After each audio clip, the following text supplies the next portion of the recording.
Calista tertawa kencang kala melihat Keina yang terbaring tidak sadarkan diri di lantai dengan tangan serta kaki yang diikat. Calista semakin marah kala melihat perut Keina yang bulat sama seperti dirinya. Jadi wanita ini hamil. Hamil anak Ezra. Sial asteris. Sentaknya, Calista menendang kaki Keina hingga sang empu terbangun. Karena Keina belum sadar diri sepenuhnya, Calista menyiram wajah Keina dengan air sehingga membuat wanita itu terbatuk karena air memasuki hidungnya. Uhuk. Keina melihat sekeliling, ia merasa asing. Sudah bangun pelakor. Suara itu membuat Keina seketika terdiam, ia melihat Calista yang berjalan ke arahnya dengan tatapan membunuh. Calista, ya aku Calista, orang yang telah kau hancurkan kebahagiaannya. Teriaknya, Keina tersentak mendengar suara teriakan wanita itu. Bahkan kau hamil anak Ezra. Hahaha kau kira aku akan membiarkan Ezra menjadi ayah dari rahimmu. Tidak, Keina tidak. Teriaknya lagi, Keina berusaha melepaskan ikatan di tangannya, tapi sayangnya tenaganya lemah. Dengar Calista, soal kau dan Ezra bukan hanya Ezra yang salah. Kau juga mengkhianatinya. Kau harus ingat itu. Mengkhianati aku? Tanyanya, ia menangkup wajah Keina, mencengkramnya dengan erat membuat Keina meringis kesakitan. Lelele paskak. Calista menghempaskan wajah Keina, melayangkan satu tamparan keras di pipi itu. Keina meringis kesakitan, bukan itu saja. Calista menamparkan pipi Keina kanan dan kiri sampai keluar darah dari hidung wanita malang itu. Aku akan mengambil Ezra darimu. Aku tidak akan membiarkanmu bahagia bersama dia. Keina hanya diam, semakin ia bicara Calista semakin menyakitinya. Vere, Jackie, cepat perkosa wanita ini sampai anaknya gugur. Perintahnya, dua orang itu datang dengan senyum yang sangat bahagia. Keina mundur dengan mengesot, ia meminta pertolongan pada Calista, tapi sialnya wanita itu malah semakin tertawa kencang. Mantap nih bos, kita bakal ngerasain tubuh dari istri Pak Pradipta, ucap Jackie. Vere mengangguk setuju. Calista duduk di kursi sambil menatap bagaimana anak buahnya menyiksa dan menyentuh Keina nanti. Vere menangkup wajah Keina, tapi Keina sekuat tenaga memalingkan wajahnya. Cuih. Keina meludahi wajah Jackie karena pria itu terus mau menjamah dadanya. Berani kau, Jackie geram, saat ia ingin menamparkan wajah Keina tiba-tiba saja. Angkat tangan, teriak Pak Polisi, sontak tiga serangkai itu terkejut.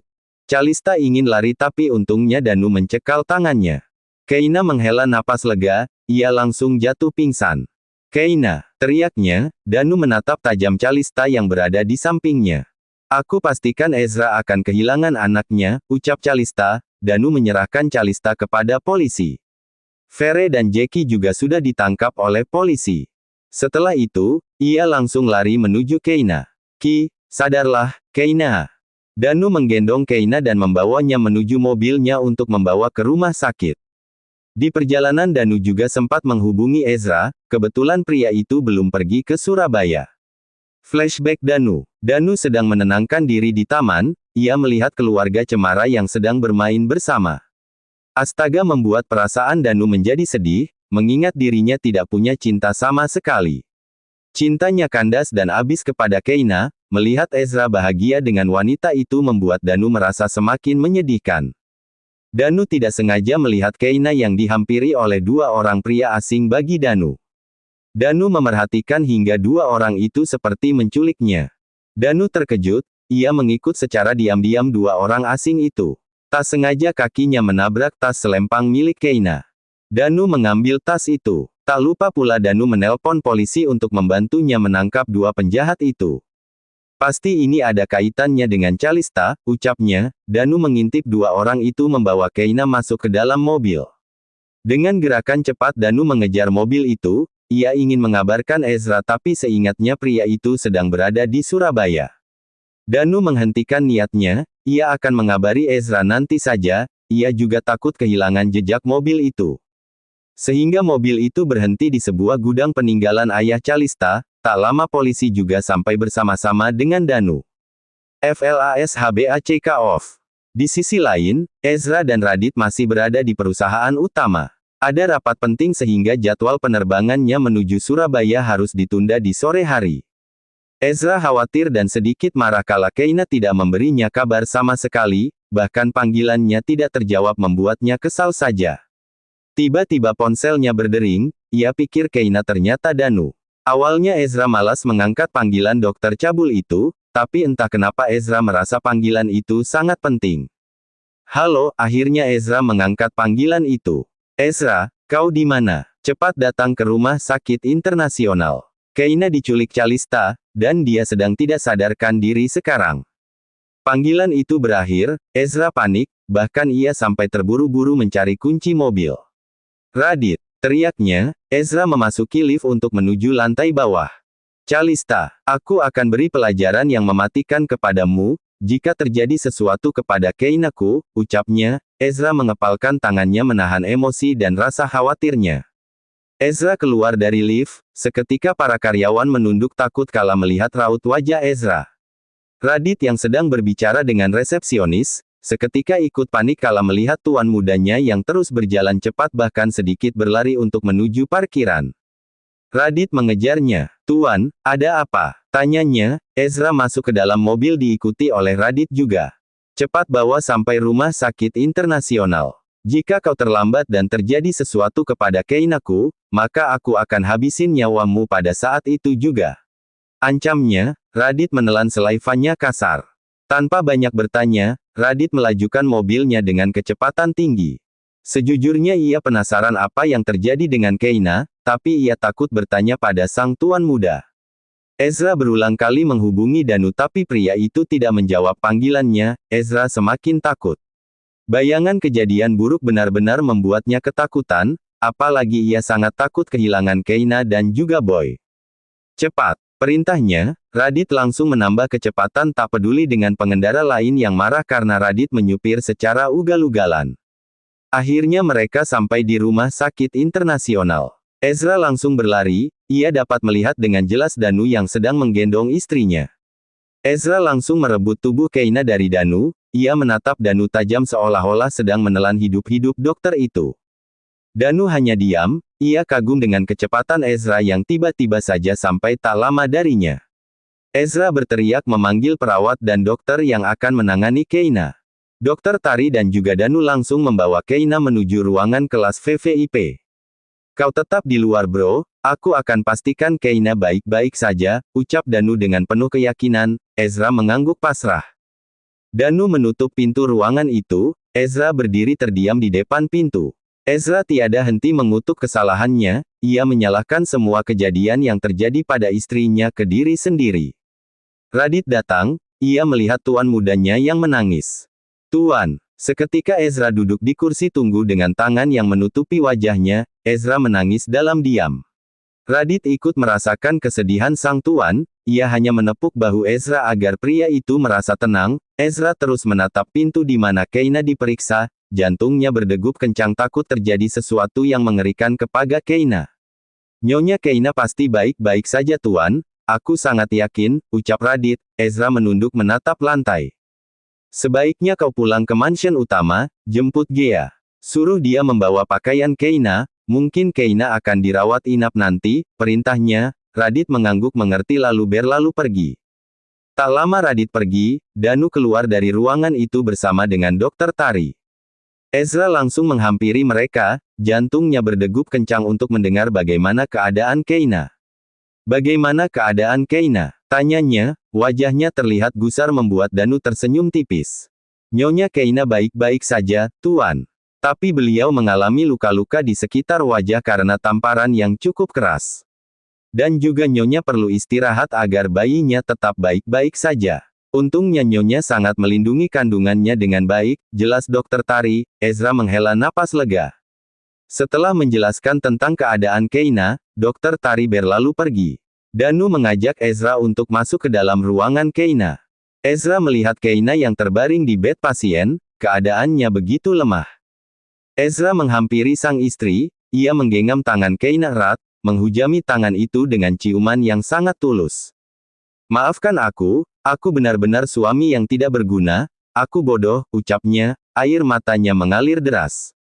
Hatinya semakin sakit kala melihat wajah Keina yang babak belur, bekas tamparan sangat terlihat di wajah cantik itu.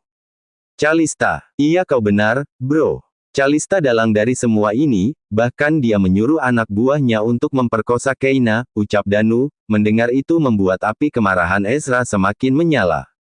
Memperkosa, iya, dia benar-benar iblis. Ezra mengepalkan tangannya, ia melihat Keina yang tertidur pulas akibat obat yang diberikan Dokter Tari. Tapi kau tenang saja, Calista sudah di dalam penjara. Dia akan dapat hukuman yang pantas dan polisi tidak akan mudah melepasnya, ucap Danu. Terima kasih untuk hari ini, Danu. Aku benar-benar merasa sangat berterima kasih padamu. Kalau tidak ada kau, aku tidak tahu apa yang akan terjadi dengan Keinaku, ucapnya. Danu menepuk bahu Ezra sebagai tanda persahabatan mereka. Ezra mencium kening Keina, ia mengusap lembut perut Keina. Ah iya aku lupa, tadi kami melakukan USG. Dan kau tahu, anakmu boy, ucap Danu dengan senyum bahagianya. Ezra sangat senang mendengarnya. Hebat juga juniormu, begitu sembuh langsung bisa menghamili anak orang. Diam, Danu tertawa kencang, ia sangat bahagia dengan sahabatnya yang benar-benar sembuh bahkan akan menjadi seorang ayah. Keina terbangun, seketika Ezra langsung memegang tangan Keina. Kau baik-baik saja, sayang. Tanyanya, bahkan Keina masih mengumpulkan nyawanya yang mungkin masih healing. Ada yang sakit. Mana yang sakit? Katakan padaku, tanya Ezra beruntun. Danu menggelengkan kepalanya melihat Ezra yang kelewatan panik. Aku baik-baik saja, Ezra, sahut Keina. Ia tersenyum sangat manis kala melihat wajah Ezra lagi. Keina merasa bersyukur diberi kesempatan hidup lagi, ia hampir saja menjemput ajalnya tadi. Keina memegang perutnya, ia mengusap-usap lembut sambil tersenyum dengan air mata yang mengalir. Anak kita baik-baik saja, dan kau juga baik-baik saja. Itu sudah cukup bagiku, ucap Ezra. Keina menganggukkan kepalanya sambil menangis. Keina merasa bersalah kepada sang suami, karena ia tidak percaya dengan Ezra membuatnya menjadi seperti ini dan hanya merepotkan Ezra lagi. Danu berlalu pergi, ia tidak kuat melihat keharmonisan rumah tangga itu. Membuatnya menjadi sakit, mengingat dirinya yang menyukai Keina. Keina berusaha untuk duduk dibantu oleh Ezra, ia melihat Ezra yang sangat sigap menjaganya dan selalu saja mengkhawatirkan dirinya. Ezra menyeka air mata Keina dengan tangannya, ia mengambil air minum di meja untuk Keina.